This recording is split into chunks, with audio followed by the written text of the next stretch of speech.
بات یہ ہے کہ آپ کے سامنے ہمارے کیسز تھے, ہم نے سرنڈر کیا کورٹس میں, ہم نے جیلیں کاٹی, ہم نے مطلب جو جرم نہیں تھا اس کی بھی سزائیں کاٹی. مریم نواز شریف صاحبہ کو دیکھ لیں, انہوں نے ان کے اوپر الزامات صرف اس وجہ سے لگائے گئے کہ وہ صرف اور صرف اپنے والد کے ساتھ کھڑی تھی, وہ جمہوریت کے لیے لڑ رہی تھی. اور شہباز شریف صاحب کے ساتھ کیا ہوا, صاف پانی کے آپ نے بلایا کسی اور کیس میں اور گرفتاری آپ نے کسی اور میں ڈال دی. آپ نے یہ جو بلنڈر جو ہیں یہ ماضی میں خود کیے ہوئے ہیں. اب آپ نے چونکہ یہ غلطیاں ماضی میں خود کی ہوئی ہیں تو آپ کو یہ ڈر ہے کہ ہو سکتا ہے ہمارے ساتھ بھی کوئی غلط نہ کرے, تو دنیا مکافات عمل ہے. لیکن یہاں پہ آپ کو میں یہ بتا دوں کہ کورٹس جو ہیں وہ میرے ہاتھ میں نہیں ہیں. کورٹس جو ہیں وہ شہباز شریف صاحب سے پوچھ کے نہیں چلتی. کورٹس آئین اور قانون کے تحت عدالتیں چلتی ہیں. ججز جو ہیں وہ قانون کی تشریح کرتے ہیں وہاں پہ, اور میرا یہ آئین کی تشریح کرتے ہیں وہاں پہ, اور میرا نہیں خیال کہ ایسا کوئی جج جو ان کو ریلیف جو ہے وہ مل رہا ہے اور ان کو نہ دے رہا ہو یا ان کے کیسز کو لمبا کر رہا ہو. لیکن معذرت کے ساتھ ان کو اب ٹرکوں والے ججز نہیں مل رہے, ان کو قانون کو توڑنے والے, ان کو آئین کو ری رائٹ کرنے والے جو ججز ہیں, اور وہ ججز نہیں مل رہے جو پارلیمان کا بھی کام اور اختیار لے لیتے ہیں. مطلب وہ ہر ادارے کو اپنی حدود میں رہ کر کام کرنا ہوتا ہے. ان کو وہ ججز کی تلاش ہے جو ججز آئین اور قانون کو رونتے ہوئے اپنی خواہشات کے اوپر, اپنی بیگمات کی خواہشات کے اوپر مبنی جو ہے. بالکل ٹھیک ہے, آپ کہہ رہی ہیں کہ اب تحریک انصاف یہ سمجھے خوش کرنے کے کہ لیے بہت لوگوں کچھ جو کو ہے ٹال وہ دے. بدل چکا ہے. بڑی زبردست ڈسکشن چل رہی ہے, ذرا واپس آتے ہیں ایک بریک کے بعد. Welcome back. پنجوتا صاحب, یہ بات جو شمائلہ صاحبہ کر رہی ہیں کہ ظاہر عدالتوں نے اپنے لحاظ سے آئین اور قانون کے مطابق فیصلے کرنے ہیں, لیکن جو میں نے ان سے بھی سوال کیا کہ ہم نے یہ دیکھا کہ نون لیگ نے دو کام کیے, ایک تو عدالتوں میں کیسز لڑے, دوسرا پولیٹیکل پریشر انہوں نے بلڈ کیا, چاہے وہ پریس کانفرنسز کی صورت میں ہو, چاہے وہ جلسوں کی صورت میں ہو. آپ سمجھتے ہیں کہ ایز اے پارٹی ایک ورکر کے طور پہ آپ کا کوئی سسٹم پہ, گورنمنٹ پہ کہیں کوئی پریشر ہے, آپ کو کوئی بودر کر رہا ہے کہ جناب یہ کیسز اس میں انصاف ہونا چاہیے, جلدی سے جلدی ختم ہونے چاہیے, کوئی کسی قسم کا آپ تو ملاقات نہیں کروا پا رہے, تو فیصلے اور وہ آپ کیسے سب کچھ لے پائیں گے؟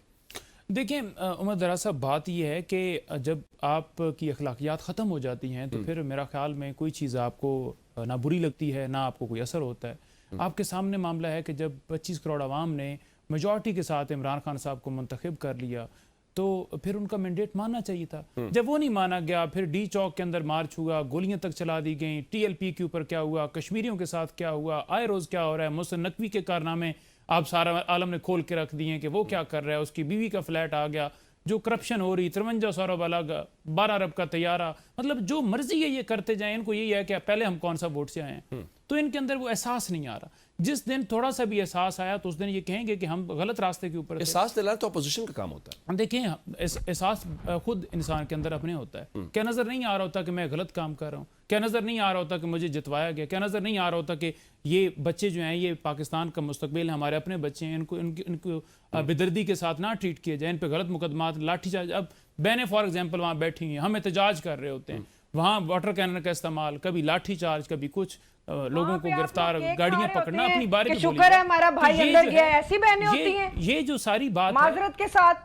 وہاں پہ آپ کیک کاٹ رہے ہوتے ہیں, وہاں پہ آپ لوگوں نے اپنی جو ہے وہ موج میلہ کیا ہوتا ہے, کسی قیدی کے لیے کبھی آج تک آپ ایسا کریں نا کہ نواز شریف کو ہم بند کرتے ہیں تو مریم نواز کو کہیے گا کہ آئیں ادھر فٹ پاتھ پہ بیٹھ کے وہ بھی اس طرح کیک کاٹ کے میلہ. نواز شریف کو آپ نے بند کیا تھا, نواز شریف بند ہوا تھا تو لندن فلیٹ کے اوپر پھر آپ بعد میں انٹرپٹ کر رہی ہیں. آپ نے نواز شریف کی بیٹی کو بھی بند کیا تھا, وہ بھاگ گئے تھے. لاسٹ ٹائم بھی میں نے پروگرام کے اندر بتایا تھا, تو اپنے لیڈر کو بھگوانے کا بار بار کیوں شوق آ رہا ہے؟ بھاگ گئے تھے, اسٹام دیکھ کے بھاگ گئے تھے, وہ انہوں نے جیل نہیں کاٹی تھی. آج بھی رانا ثناءاللہ اس بات کا معترف ہے کہ عمران خان نے جس طرح جیل کاٹی ہے واقعی اس پہ آفرین ہے.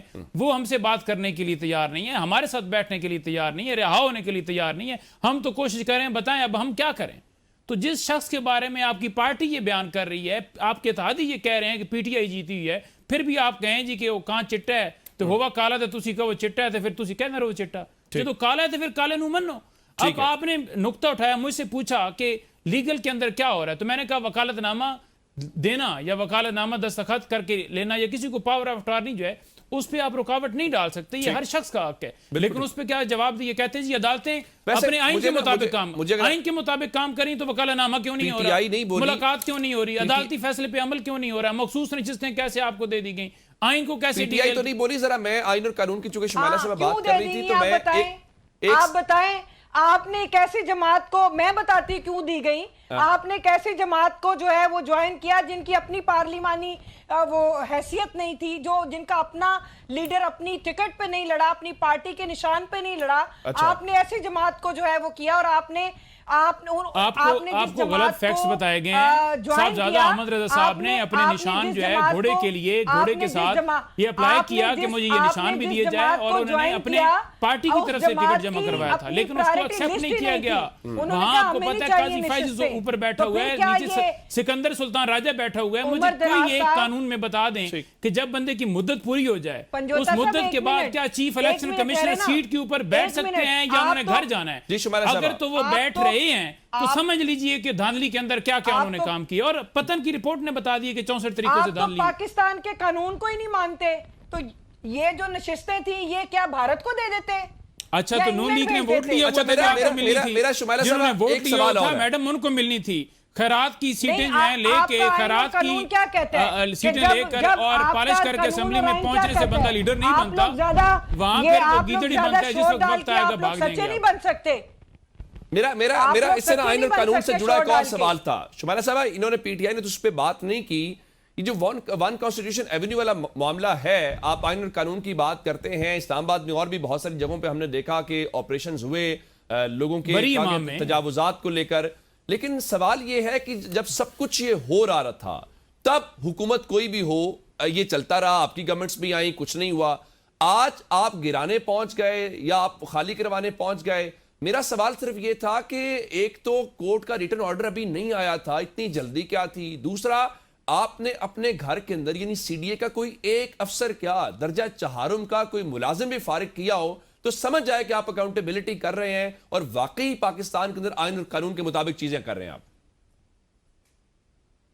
دیکھیں اس کے اندر یہ جو ون کانسٹیٹیوشن ایونیو کا معاملہ ہے, اس کے اوپر ایک انکوائری کمیٹی جو ہے وہ کانسٹیٹیوٹ ہو چکی ہے, اور میرا خیال ہے غالباً آج ابھی تھوڑی دیر پہلے کوئی عدالت کا فیصلہ بھی آیا ہے.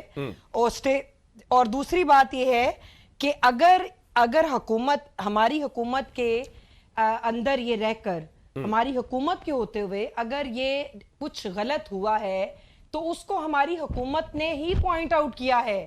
اور اس میں جو کردار ہوں گے ان کو سپیئر نہیں چھوڑا جائے گا. میں قطع کلامی کی معافی چاہتا ہوں, اس میں تھوڑا ایک ایڈیشن کرنا چاہ رہا ہوں, پھر آپ کمپلیٹ کر لیجئے گا. شمالہ صاحب پھر کمپلیٹ کر لیجئے گا. پھر وہ کہتے ہیں کہ اصل میں یہ جو ون کانسٹیٹیوشن ایونیو ہے یہ ظاہر کوئی غریب آدمی تو وہاں ہے نہیں ہے, لیکن جہاں غریبوں کا معاملہ تھا وہاں نہ کمیٹی بنی, نہ کوئی بات ہوئی, نہ کوئی فیکٹ فائنڈنگ کی طرف آپ لوگ گئے ہیں.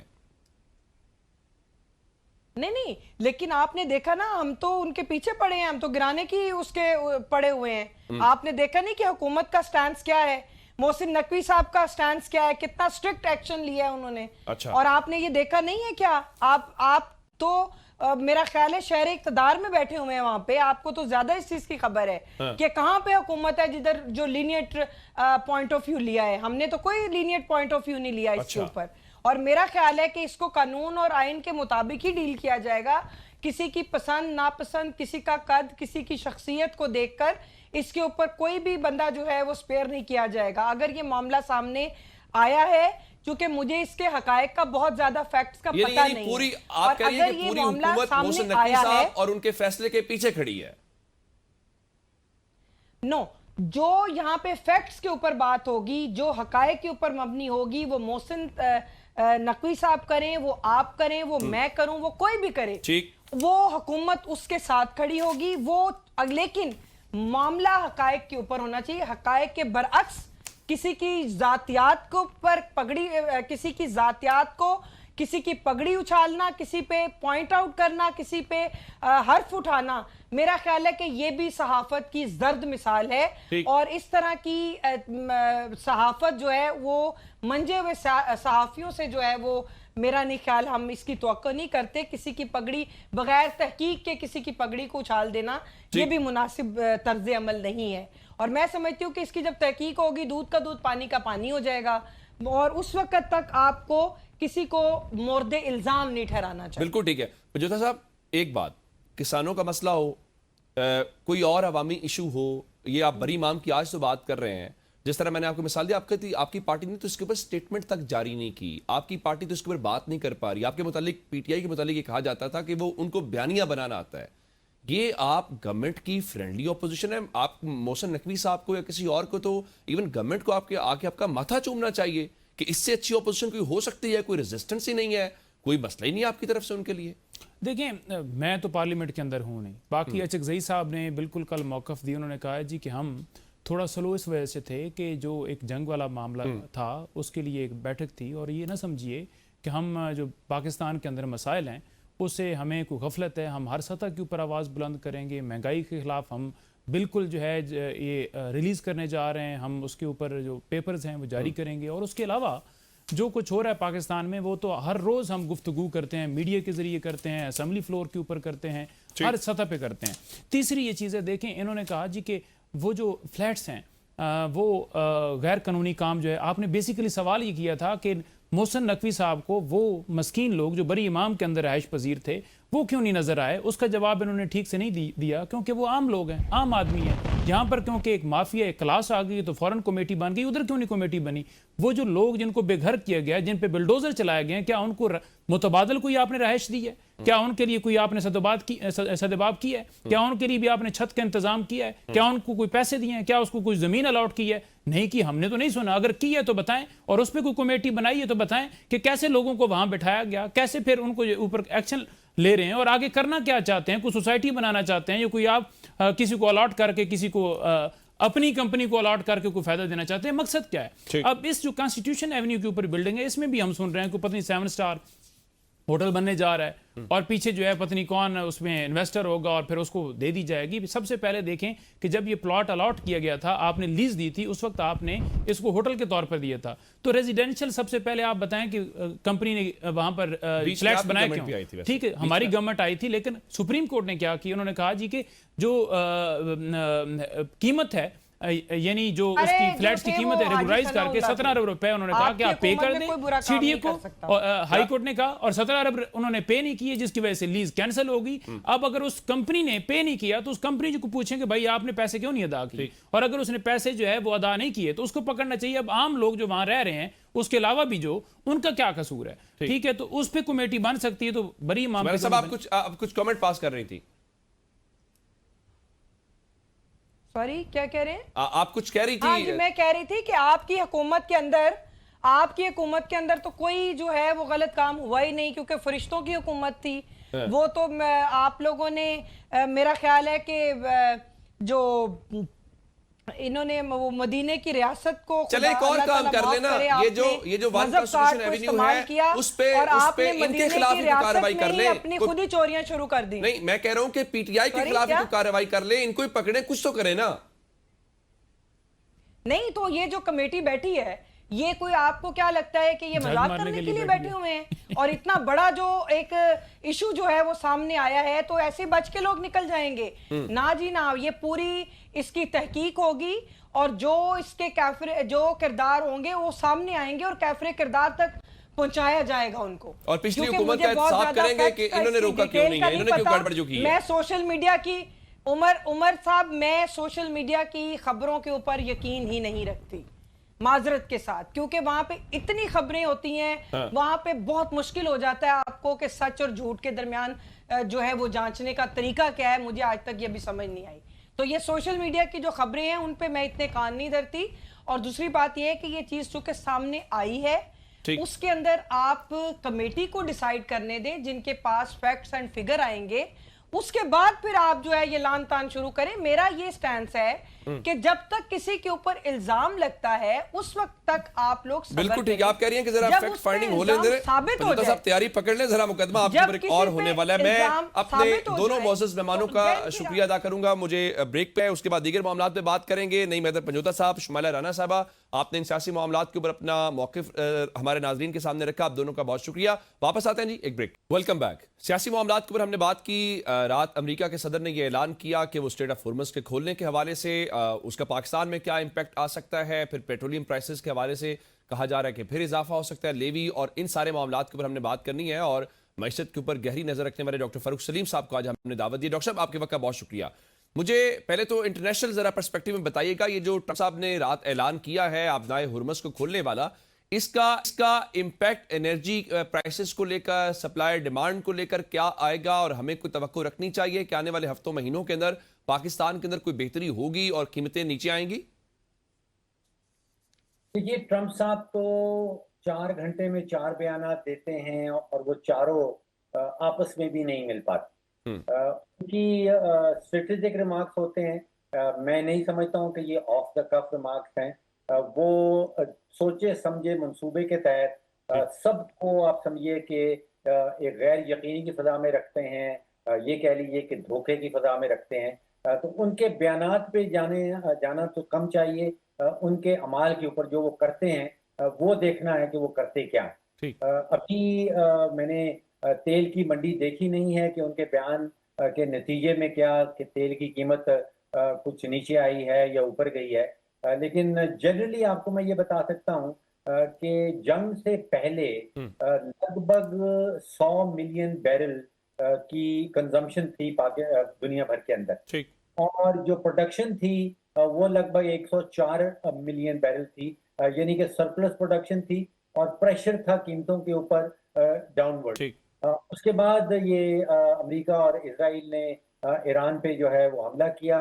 ہم نے دیکھا کہ اسٹریٹ آف ہارمز جو ہے وہ بند ہو گئی, اور تقریباً 20% لگ بھگ کوئی 20 ملین بیرل تیل جو یہاں سے گزرتا تھا اس کی شارٹیج پیدا ہو گئی, اور پھر قیمتیں بڑھنا شروع ہو گئی. اب جو قیمتیں بڑھتی ہیں کچھ تو ایکچوئل شارٹیج کی بنیاد پہ, اور کچھ جس کو ہم کہتے ہیں فیئر پریمیم یا خوف کا پریمیم, جو مارکیٹ ڈر جاتی ہے تو وہ. ڈاکٹر صاحب میں آپ کو روک کے ذرا قطع کلامی کی معافی چاہتا ہوں. یہ سمجھنا چاہ رہا ہوں کہ جس طرح آپ کہہ رہے ہیں نا, یہ سمجھانا چاہ رہے ہیں, میں یہ سمجھنا چاہ رہا تھا کہ پاکستان کے اندر جو قیمتیں بڑھائی جا رہی ہیں, جب اس کا ہم کمپیریزن کرتے ہیں اپنے ہمسایہ ممالک کے ساتھ, انڈیا کے ساتھ یا بنگلہ دیش کے ساتھ, دیگر ممالک کے ساتھ, ظاہر ہے ان کی بھی ڈیمانڈ اینڈ سپلائی ڈسٹرب ہوئی ہوگی, ان کے یہاں بھی اس وار کا امپیکٹ ہے. وہاں پر قیمتیں اس طرح سے کیوں نہیں بڑھیں, یا وہ کیوں نہیں بڑھا رہے جو پاکستان کے اندر بڑھائی جا رہی ہیں؟ پھر یہ جو کہا جا رہا ہے کہ لیوی کی مد میں گورنمنٹ بلینز آف روپیز جو ہے وہ اکٹھا کر رہی ہے, تو اس کا مطلب تو یہ ہوا کہ ہمارے ہاں گورنمنٹ نے اس کو کمائی کا ذریعہ بنایا ہے بجائے اس کے کہ لوگوں کو ریلیف دیا جاتا کوئی. جی, بہت زبردست پوائنٹ ہے یہ. I think this should be discussed. دیکھیے, عالمی منڈی تو ایک ہی ہے. وہاں پہ اگر $115 کا تیل بک رہا ہے تو بھارت بھی اسی بھاؤ پہ خرید رہا ہے, بنگلہ دیش بھی $115 دے رہا, اور پاکستان بھی $115 دے رہا ہے. فروری کی پہلی تاریخ, اب یاد کریں کہ فروری کی 28 تاریخ کو جنگ شروع ہوئی. فروری کی پہلی تاریخ کو دلی کے اندر پیٹرول جو ہے وہ تقریباً 95 روپے 95 روپیز انڈین روپیز بک رہا تھا. آپ سمجھ لیجیے اس کو کنورٹ کر لیں تو لگ بھگ 280 روپے فی لیٹر پاکستانی روپے اگر آپ دیکھنا چاہتے ہیں. فروری کی پہلی تاریخ. آج اگر آپ دلی میں دیکھیں تو آج بھی قیمت وہی ہے جو فروری کی پہلی تاریخ کو تھی. وہاں پہ کوئی اضافہ نہیں آیا. بھارت بھی اسی قیمت پہ تیل خرید رہا ہے جس قیمت پہ پاکستان خرید رہا ہے. یہ ملکوں کی پالیسی کے اوپر ڈیپینڈ کرتا ہے. جب عالمی منڈی میں تیل کی قیمت بڑھتی ہے تو بھارت ہو, بنگلہ دیش ہو, پاکستان ہو, کسی کے اوپر تو بوجھ ڈلنا ہی ہے. اب یہ حکومت نے ڈیسائیڈ کرنا ہے کہ وہ جو اضافہ ہوا ہے عالمی منڈی میں اس کا بوجھ کس کے اوپر ڈالنا ہے. بھارت نے یہ ڈیسائیڈ کیا, یا ان کی جو فیصلہ ساز شخصیات ہیں یا ان کی جو فیصلہ ساز ادارے ہیں, انہوں نے یہ فیصلہ کیا کہ جو عالمی منڈی میں قیمت بڑھی ہے اس کا بوجھ عام شہری پہ نہیں ڈالنا. انہوں نے, حکومت نے ڈیسائیڈ کیا کہ جو ان کی ایکسائز ڈیوٹی ہے پیٹرول کی قیمت کے اندر, انہوں نے وہ کم کر دی, اور انہوں نے 3 بڑی جو ریفائنریز ہیں جس میں انڈین آئل کارپوریشن ہے, بھارت پیٹرولیم ہے اور ہندوستان پیٹرولیم ہے, انہوں نے یہ سارا کا سارا بوجھ جو ہے یہ ان 3 کمپنیز کی بیلنس شیٹ کے اوپر منتقل کر دیا. یہ جو بوجھ ہے, جو تکلیف ہے, یہ منتقل ہو گئی ان 3 کارپوریٹ بیلنس شیٹ کے اوپر, اور جو انڈین شہری ہے اس کو تیل آج بھی، اس کو اور پیٹرول آج ہم نے جو یہاں پہ فارمولا ہے وہ چینج کر کے ذرا اور طرح سے فیسیلیٹیٹ کرنے کی کوشش کی. ذرا آگے بڑھتے ہیں. یہ جو پیٹرولیم پرائسز جب بڑھتی ہیں، پھر بجلی کا ایک ہمارا جو کرائسس ہے، خاص کر جو سرکولر ڈیٹ ہے اس کا نمبر بہت اوپر چلا گیا ہے، پھر کیپیسٹی جو پیمنٹ ہے اس کا ایک ایشو ہے.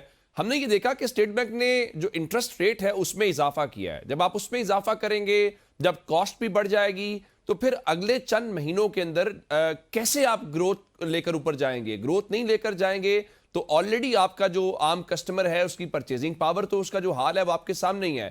تو آنے والے چند مہینوں کے اندر ایک تو مجھے گروتھ کے حوالے سے بتائیں، دوسرا عام شہری کے اوپر اس کا امپیکٹ کس طرح سے اس کلیکٹیولی آئے گا ان تمام چیزوں کو دیکھتے ہوئے؟ جی، دو تین باتیں سامنے، دو تین سوال آپ نے اکٹھے کر دیے ہیں. دیکھیے، پہلی بات تو یہ ہے کہ میں سمجھتا ہوں کہ حکومت پاکستان کے اندر اگر کوئی ادارہ ہے جو اعداد و شمار کی بنیاد کے اوپر فیصلہ سازی کرتا ہے تو وہ اسٹیٹ بینک آف پاکستان ہے. ٹھیک. یہ جو سینٹرل بینک ہے اس کا جو اولین ذمہ داری ہے وہ مہنگائی کے کنٹرول کے حوالے سے آتی ہے، اور اس کے بعد پھر پرائیورٹی لسٹ بنتی ہے.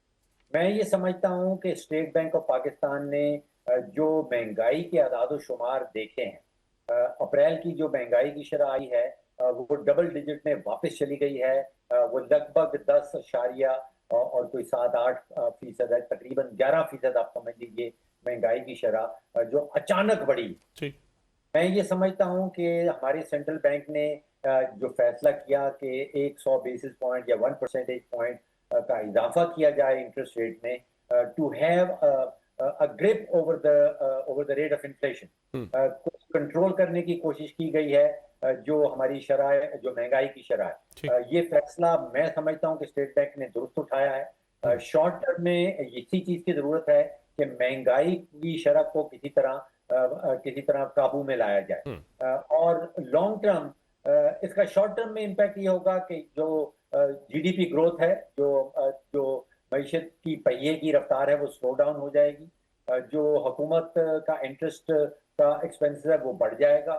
جو بزنسز ہیں ان کے اوپر بوجھ سود کی مد میں بڑھ جائے گا. لیکن فیصلہ میری نظر میں وہ درست فیصلہ ہے جو اسٹیٹ بینک نے کیا ہے. ٹھیک ہے. اس کے نتیجے میں شارٹ ٹرم کے اندر بالکل آپ کی جو گروتھ ریٹ ہے اس کے اوپر ڈاؤن ورڈ پریشر آئے. ٹھیک. اچھا ڈاکٹر صاحب، ہمارا چونکہ ایک بڑا جو انحصار ہے وہ ریمیٹنسز کے اوپر ہے. اب گلف کنٹریز کے اندر بھی ان کی جی ڈی پی شرنک ہو رہی ہے تو اس کا ایک امپیکٹ آئے گا. دوسرا، بہت ساری باتیں یو اے ای کے حوالے سے آ رہی ہیں پاکستانیوں کو لے کر جو ہے، تو خاص کر انڈین انفلوئنس ہمارے لیے آلریڈی ایک کنسرننگ چیز ہوتی ہے اور ہم اس پہ کنسرنس کا اظہار کرتے ہیں اور ہمیں کرنا بھی چاہیے. وہاں پر انڈیا کا انفلوئنس دیکھنے کو مل رہا ہے، اس کو آپ کیا انالائز کر رہے ہیں کہ اس کا کس طرح سے ڈائریکٹلی ریمیٹنسز کو لے کر یا اوورال جو پاکستانیوں کی وہاں پہ جاب کنٹریز کے اندر ایک ریکنسٹرکشن کا بوم آئے گا. ٹھیک. وسائل ان کے پاس موجود ہیں، پیسے ان کے پاس موجود ہیں، اور اگر وہاں کی حکومتیں یہ ڈیسائیڈ کرتی ہیں کہ انہوں نے ریکنسٹرکشن کرنی ہے تو بجائے اس کے کہ وہاں پہ نوکریوں میں کمی واقع ہو، میرا خیال ہے کہ ایک پاسبلٹی یہ بھی ہے کہ وہاں نوکریوں میں اضافہ ہو جائے اگر وہ ریکنسٹرکشن کی طرف جاتے ہیں. وہ ایسے ممالک ہیں جن کے پاس پیسہ آلریڈی موجود ہے. آپ اس کا پازیٹیو پرسپیکٹیو دیکھ رہے ہیں. میرا ایک اور سوال، میں چونکہ جو پوری ہم نے ڈیبیٹ کی آپ سے مختلف پہلوؤں کے اوپر، اس کو کنکلیوڈ کرتے ہوئے میں آپ سے یہ جاننا چاہتا ہوں. ہم نے پچھلے دہائی کے اندر مختلف کرائسس دیکھے. پچھلی گورنمنٹ میں کووڈ آیا، پھر ہم نے یوکرین وار بھی دیکھی. یہ جو موجودہ گورنمنٹ ہے اس کے پاس یہ کرائسس آیا ہے. آپ یہ سمجھتے ہیں کہ گورنمنٹ نے، چلے سفارتی محاذ تو ایک طرف ہے نا، اس پہ تو سبھی گورنمنٹ کو شاباش دے رہے ہیں، یہ جو فائنینشلی آپ نے کرنا تھا، جو اکانومی کے حوالے سے ہے، کیا گورنمنٹ نے بہتر مینجمنٹ کی ہے یا پور مینجمنٹ ہے، یا جو ہونا چاہیے تھا وہ نہیں ہوا؟ دیکھیے، وہاں پہ بھی سکے کی بات کر لیتے ہیں اور اس کے دونوں رخ. ایک رخ ہے جس کو ہم کہتے ہیں بیرونی سیکٹر، یعنی کہ ایکسٹرنل سیکٹر، جس میں اسٹیٹ بینک کے ریزرو دیکھے جاتے ہیں، وہ دے آر ناٹ بیڈ. اب آ جائیں دوسرا رخ جو اسی سکے کا ہے، وہ اندرونی سیکٹر کا ہے، جہاں پہ آپ، میں اور 24 کروڑ پاکستانی رہتے ہیں. اندرونی سیکٹر کے اندر پاکستانیوں کی جو قوت خرید ہے، وہ میں کیا کہوں کہ ان کا قوت خرید کا بیڑا غرق ہو چکا ہے. سب سے پہلے جو بجلی کے بلوں کے نتیجے میں جو 70 سے 80% پاکستانی خاندان ہیں وہ شدید دباؤ میں تھے. بجلی کا بل تو دینا ہی دینا ہے, لائٹس آف کر نہیں سکتے. بجلی کا بل دینے کے بعد بچوں کی فیس کے پیسے نکالنے مشکل ہو رہے تھے. عام شہری عام جو پاکستانی ہے اس پہ اس کا امپیکٹ آیا ہے, اور آپ نے کہا اس کا تو بیڑا غرق کرنے والی بات ہے. میں ڈاکٹر فاروق سلیم صاحب آپ کا شکریہ ادا کروں گا. ناظرین, آپ نے معاشی پہلوؤں کے اوپر ان کی گفتگو سنی ہے. پروگرام کا وقت ختم ہو گیا, میں اجازت دیجیے گا. خدا حافظ.